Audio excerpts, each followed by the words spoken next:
Black coffee, உங்க செல்போன்ல இருந்து வீடியோ எடுங்க.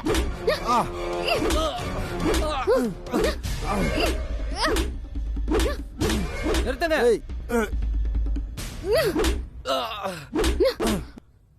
Stop it. இன்ஸ்பெக்டர் காப்பாத்துங்க எங்களை. நிறுத்துங்க. சொல்லிட்டே இருக்கேன், அடிச்சிட்டே இருக்கீங்க. இன்ஸ்பெக்டர், இவங்களை அடிக்க கூடாது, சுட்டு தள்ளணும். உங்க கன் எடுத்து இங்கே என்கவுண்டர் பண்ணுங்க சார். என்ன நடக்குதுங்க? இந்த பொறுக்கி சார், நான் கேக்குறதுக்கு தெளிவா பதில் சொல்லுங்க. எமோஷன் ஆகாதீங்க. என்ன நடந்துச்சுன்னு சொல்லுங்க. சார், ஆக்சுவலா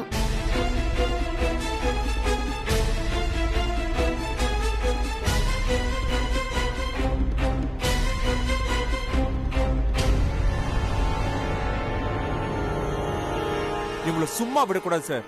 தூக்கி ஜெயில போடணும். நீங்க கொடுக்கிற பனிஷ்மெண்ட்ல எந்த பொண்ணையும் இவங்க தப்பாவே பார்க்க கூடாது. பார்த்தா இவங்க 2 பேர் கண்ணையும் தோண்டி எடுக்கணும். என்னடா முறைக்கிற? ஏய், உனக்கு அவ்வளவுதான் மரியாதை. இத்தோட நிறுத்திக்க. போலீஸ் வந்துட்டாங்கல்ல, அவங்க பாத்துப்பாங்க. நீங்க கிளம்புங்க. பேசாம போயிட்டா தப்பிச்சிங்க, இல்லன்னு வைங்க. ஹலோ சார், நிறுத்துங்க சார். என்ன இன்ஸ்பெக்டர் வேடிக்கை பார்த்துக்கிட்டு இருக்கீங்க? அவங்க பாட்டுக்கு அடிச்சுக்கிட்டு இருக்காங்க. நாங்க யாருன்னு தெரியாம எங்களை டார்ச்சர் பண்ணிட்டு இருக்காங்க. டிரான்ஸ்போர்ட் மினிஸ்டர் ஆறுமுகசாமி, அவரோட மச்சான் புள்ளைவன். எங்க அப்பா ஹைகோர்ட் லாயரு. யாருக்கு ஃபோன் பண்ணணும்? கமிஷனருக்கு பண்ணவா இல்ல டிஎஸ்பிக்கு பண்ணவா? அதுக்காக நீங்க பொண்ணுங்களை கடத்தி ரேப் பண்ணலாமா? கவர்மெண்ட் என்ன சர்டிபிகேட் கொடுத்துருக்கா? கேவலமான காரியத்தை பண்ண பார்த்துட்டு எங்களை மிரட்டலையா? சார், இதுக்காகவே இவனுங்களை தூக்கி உள்ள வைங்க சார். எங்க வேணாலும் வந்து நான் சாட்சி சொல்லுவேன். டிவி மீடியான்னு இவனுங்களை நார் அடிக்கணும். அதே டிவி மீடியால உங்க ஃபேமிலி பேரும் நாரும். உங்க அக்காவை கடத்தி ரேப் பண்ண பார்த்தாங்க நியூஸ் வருமா, இல்ல பண்ணிட்டாங்கன்னு வருமா? ஹலோ இன்ஸ்பெக்டர், இவங்களை விட நீங்க சூப்பரா மிரட்டுறீங்க. என்ன சார், பசங்க இன்ஃப்ளூயன்ஸ் ஆன ஆளுங்கன்னு பாக்குறீங்களா? நான் பிராக்டிகலா பாக்குறேன், நீங்க எமோஷனலா பாக்குறீங்க. பாதிக்கப்பட்டவங்களுக்கு ஆத்திரம் வர்றது நியாயம்தான். ஆனா நடைமுறைன்னு ஒண்ணு இருக்கு. இவங்களை தூக்கி நான் உள்ள வச்சேன்னா நாளைக்கே உங்களை ஜெயில போட்டு தூக்கில போட்டுருவாங்களா? கம்ப்ளைண்ட் கொடுத்த நீங்க ஊருக்கு போறதுக்கு முன்னாடி இவங்க வெளியில வந்துருவாங்க. என்ன பண்றது? நம்ம ஊர் சட்டம் அப்படி இருக்கு. உங்க வீட்டு பொண்ணுங்களுக்கு இப்படி நடந்திருந்தா அமைதியா இருப்பீங்களா? சொல்லுங்க சார், அமைதியா இருப்பீங்களா? அசம்பாவிதம் நடக்கிறதுக்குள்ளதான் நீங்க தப்பிச்சிட்டீங்களே. எனக்கு இப்படி ஒரு நிலைமை வந்தா ஏதோ நாய் கடிச்சிச்சுன்னு நாயை அடிச்சு விரட்டிட்டு அடுத்த வேலைக்கு போயிடுவேன். இத சொல்ல வெக்கமா இல்ல சார்? நான் இத சும்மா விட மாட்டேன். இவனுங்களை வண்டியில ஏத்துங்க. எங்க யார்கிட்ட பேசணும்னு எனக்கு தெரியும் சார். நம்ம போற வழியில பள்ளம் இருக்கு, அதுல நம்ம தடிக்கு விழுந்துட்டோம். நல்ல வேலை அடிபடலையேன்னு போயிட்டே இருக்க கூடாது. நல்ல மனுஷன் அதை செய்ய மாட்டான். அந்த பள்ளத்தை மண்ணை போட்டு மூடணும், அப்படியே புதைக்கணும். அப்பதான் மத்தவங்களுக்கு இப்படி நடக்காது. இவனுங்களை வண்டியில ஏத்துங்க முதல்ல. நான் சொல்ல வேண்டியதை சொல்லிட்டேன். அன்னபூர்ணி மேடம் எனக்கு கால் பண்ணி பசங்களை சேஃப்டியா கொண்டு வாங்கன்னு சொன்னாங்க. நான் வேணா இப்ப மேடத்துக்கு ஃபோன் பண்ணட்டுமா? வேண்டாம் இன்ஸ்பெக்டர். அண்ணமாவே சொல்லிருக்காங்கன்னா அதுல விஷயம் இருக்கும். நாங்க கம்ப்ளைண்ட் தரல.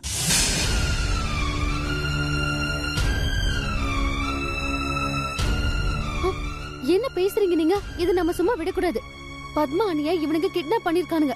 பத்மாக்கா சம்பந்தப்பட்டதுனாலதான் வேண்டாங்கிற. எங்க அப்பாவோட கூட பிறந்தவங்க யாரோ ஒரு ஊரு பேர் தெரியாத ஒரு வெள்ளைக்காரனை இழுத்துட்டு போய் கல்யாணம் பண்ணிக்கிறதுனால இன்னைக்கு வரைக்கும் எங்க அக்கா தண்டனை அனுபவிச்சுட்டு இருக்காங்க.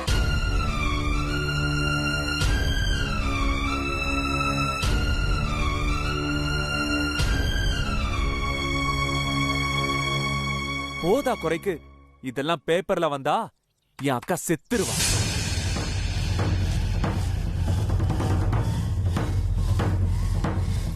எனக்கு என் குடும்பம் மானம்தான் முக்கியம்.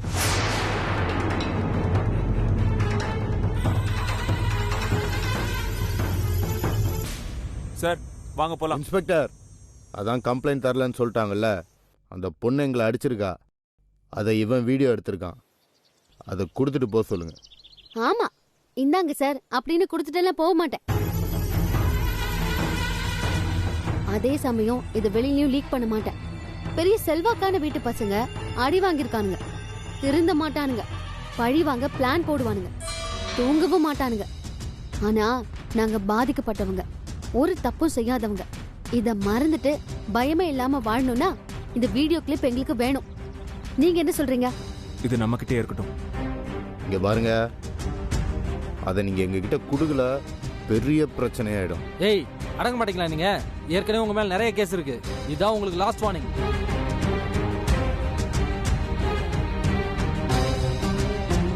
வாங்க சார் போலாம்.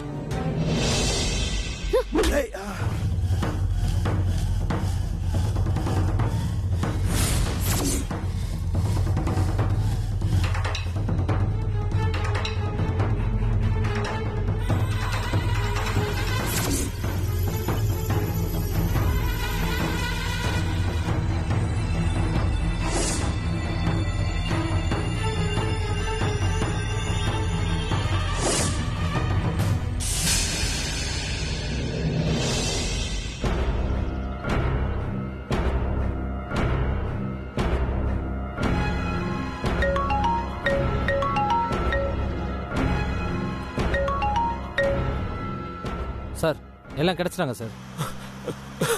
யாருக்கும் எந்த ப்ராப்ளமும் இல்லை சார். சங்கரா, எல்லாரும் கிடைச்சிட்டாங்களாண்டா? ஒரு ஆபத்தும் இல்லையாண்டா? டேய், வண்டியை ஓரமா நிறுத்து. சரிங்க. யாரு? வீட்ல இருந்து உங்க பெரியப்பா சார். கொடுங்க. பெரியப்பா. சூர்யா, எல்லாரும் சேஃபா இருக்கீங்களா? எங்களுக்கு ஒண்ணும் இல்ல. ஜீப்ல ஒருத்தன் வந்து மோதிட்டான். ஒரு சின்ன தகராறு, அவ்வளவுதான். சரி சரி. சங்கரா பேசுறியா? ஒரு நிமிஷம் இரு, அப்பா பேசுறாரா? இந்தா. ஏன்பா ஷாம் எப்படி இருக்காப்பா? அவ நல்லா தானே இருக்கா? அவளுக்கு ஏதாவது ஆச்சுன்னா அவங்க அம்மாக்கு பதில் சொல்ல முடியாதுப்பா. யாருக்கும் ஒண்ணும் இல்ல. சாம்க்கும் ஒண்ணும் இல்ல. இந்த பேசு. யாரு? அப்பா. ஹலோ. ஒரு ப்ராப்ளமும் இல்ல மாமா, எல்லாமே சரியாயிடுச்சு.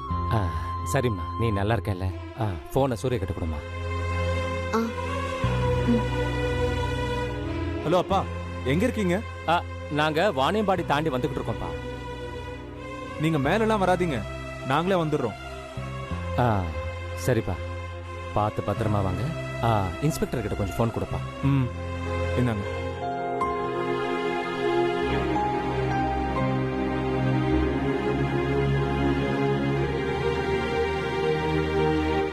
இங்க நடந்தது நமக்குள்ளே இருக்கட்டும். போகும்போது ஹாஸ்பிடல் போயிட்டு போலாம்.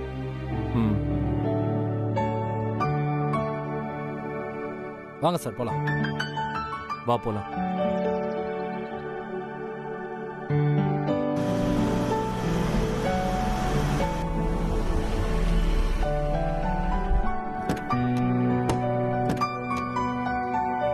பாத்து வா, நீ வா. கால் ரொம்ப வலிக்குதா? பரவாயில்லப்பா. பரவாயில்லையா? போம். நில்லுங்க.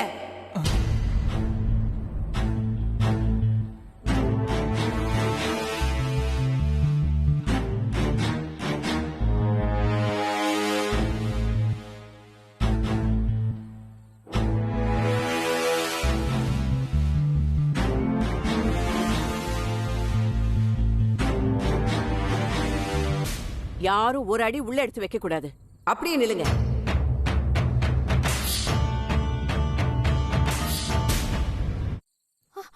சந்துரு, பத்மா, சூர்யா, நில்லுங்க. அத்தை, பிள்ளைங்கெல்லாம் பாவம் கஷ்டப்பட்டு உயிரை பணைய வச்சு வந்திருக்காங்க. எல்லாம் தெரியும். அத்தை, இவ்ளோ கஷ்டத்தை கடந்து வந்தவங்கள உள்ளே வரக்கூடாதுன்னு வெளியே வச்சே விசாரிச்சா எப்படி அத்தை?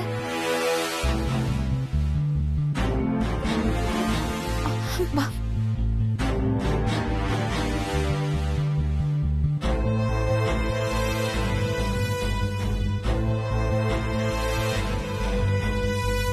சாரதா, எவ்வளவு நேரம் ஆரத்தி கரைப்ப?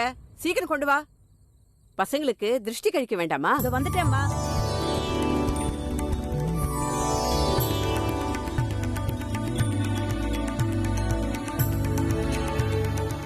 எல்லாரும் ஒன்னா சேர்ந்து நில்லுங்க. நம்ம எல்லாரையும் காப்பாத்துறதே அந்த துர்கை அம்மா தான். என் வேண்டுதலை நிறைவேற்றிட்டா. சாரதாம்மா குரலுக்கு எல்லா கடவுளும் காது கொடுத்து கேட்பாங்க. துர்க்கை அம்மன் மட்டும் எப்படி சும்மா இருக்கும்? வேடிக்கை பார்ப்பாங்களா? நீங்க என்ன சாதாரண சாரதாவா? சாமி கிட்டே சண்டை போட மாட்டீங்க? நம்ம குடும்பத்துல எல்லாரும் சேர்ந்து 10 வாரத்துக்கு விளக்கு போட்டு பூஜை பண்ணா பிள்ளைங்களுக்கு எதுவும் ஆகாதுன்னு அந்த துர்க்கையம்மா என் கனவுல வந்து சொன்னா. நாங்க தான் பூஜை பண்ணணுமா? எங்க மேல அன்பு வச்சிருக்கிற சாரதா அம்மா பூஜை பண்ணா பத்தாதா? உங்க வேண்டுதலால தானே நாங்க எல்லாரும் நல்லபடியா வீட்டுக்கு வந்து சேர்ந்திருக்கோம். சாரதா, முதல்ல திருஷ்டி கழி, அப்புறமா பேசலாம். சரிங்கம்மா. சாரதாம்மா கொஞ்சம் இருங்க. திருஷ்டி எப்படி கொடுங்க. சந்துரு, நீ முன்னாடி வந்து நில்லு. மொத்த வீட்டையும் காப்பாத்தின என் பையன் சூர்யாவை விட உன் பையன் தான் முக்கியமா? விடு விடு, என் பிள்ளைக்கு நான் தனியா ஆர்த்தி எடுத்துட்டு போறேன். சூர்யா, நீயும் தம்பி பக்கத்துல வந்து நில்லுப்பா. வீட்டுக்கு மூத்த பையன் நீ எப்படி ஒதுங்கி நிக்கலாம்? கற்பூரம் ஏத்துங்க. இந்த வம்சத்தோட மூத்த பேரனுக்கும் சின்ன பேரனுக்கும் இந்த ஊர் கண்ணு, உறவு கண்ணு, நாய் கண்ணு, வீட்டுக்குள்ள இருக்கிறவங்க கண்ணு, பொல்லாத கண்ணு, கெண்ட கண்ணு, திருடன் கண்ணு, உதவாக்கற கண்ணு, பூனை கண்ணு, புலி கண்ணு, காட்டுல இருக்கிற மிருகங்கள் கண்ணு. ராஜு, காட்டுல மிருகம் எல்லாமா கண்ணு வைக்க போகுது? சும்மா இருங்க, உங்களுக்கு எதுவும் தெரியாது. புலி சிங்கத்தோட இருந்தெல்லாம் தப்பிச்சு வந்திருக்காங்க. அது மட்டுமா, நம்ம பிள்ளைங்களோட ஒத்துமையை பார்த்து மரம் செடி கூட கண்ணு வச்சிருக்கோம். மரம் செடி கூடவா கண்ணு வைக்கும்? சும்மா இருங்க நீங்க. பெத்த தாயோட மனசு எவ்வளவு பதட்டமா இருக்கும்னு உங்களுக்கு எப்படி தெரியும்? அக்கா, நீங்க அண்ணன் தம்பி சொல்றதெல்லாம் கேட்காதீங்க. முதல்ல திருஷ்டி சுத்தலாம் வாங்க.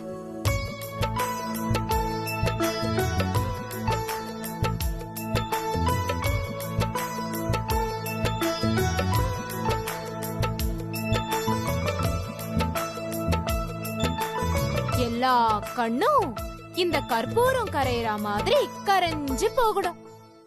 சாரதாம்மா, இந்த ஆரத்திய வெளியே ஊத்திட்டு வாங்க. எல்லாரும் வலது கால எடுத்து வச்சு உள்ள வாங்க. வாங்க.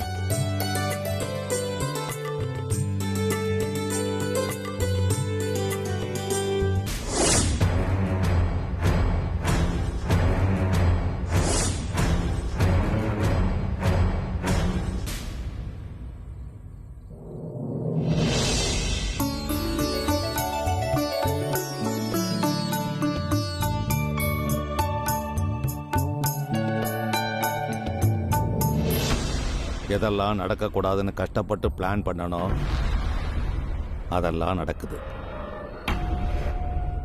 அப்பாடா, இந்த வீட்டில் நான் எது நடக்கணும்னு நினச்சேனோ அது மட்டும் நல்லாவே நடக்குது. என் மருமக வீட்டுக்குள்ளே கால் எடுத்து வைக்கிறப்போ மறுபடியும் என் தங்கச்சியே திரும்ப வந்த மாதிரி இருக்கு. ஏதாவது 1-2 பீஸாவது கட்டோடு வரும்னு பார்த்தா எல்லாம் அப்படியெல்லாம் வருது. நடக்கிறதெல்லாம் பார்க்குறப்போ ஏதோ அபசகுன மாதிரி தெரியுது. எப்படியாவது இதை சரி பண்ணணுமே. நான் இருக்கிற வரைக்கும் அது நடக்காதுடா.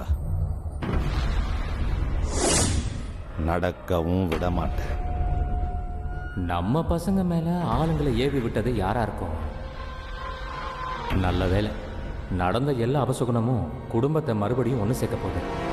நான் உயிரோடு இருக்கிற வரைக்கும் இந்த குடும்பம் ஒத்துமையா இருக்கவே கூடாது. அதுக்கு என்ன பண்ணலாம்?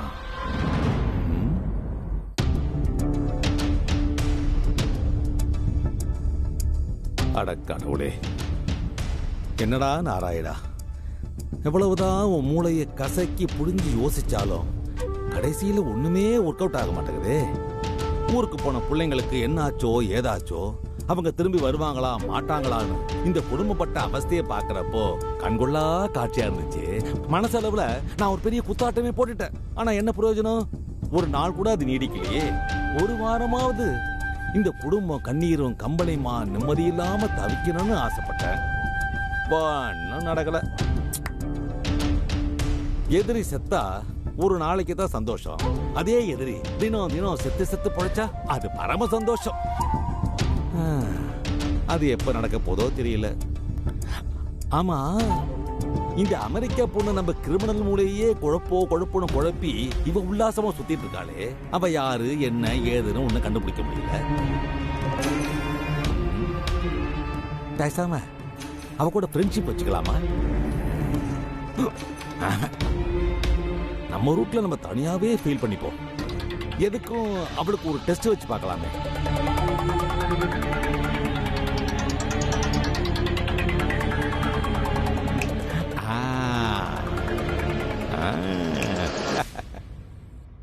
அம்மம்மா,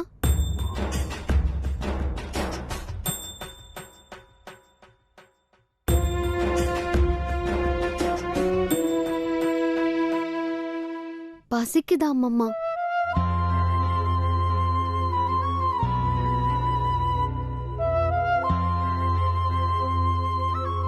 நேத்து நைட்டும் சரியா சாப்பிடல, காலையில இருந்தும் எதுவும் சாப்பிடல.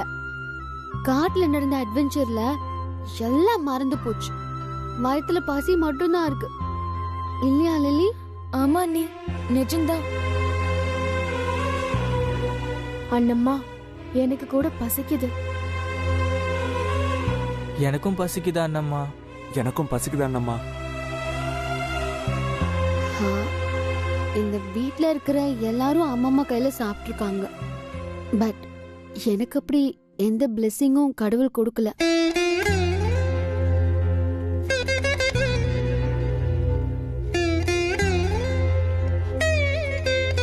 எனக்கு உங்க கையால சாப்பிடணும் போல இருக்கு.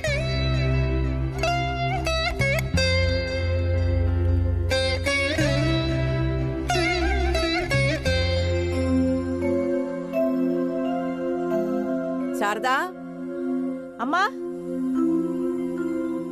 சூடா சாதமும் குழம்பு ரெடி பண்ணி எடுத்துட்டு வா. சரிங்கம்மா.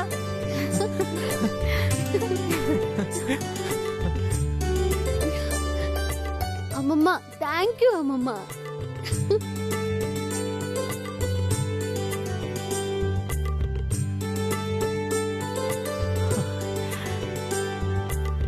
நான் ரொம்ப பயந்துட்டேங்க.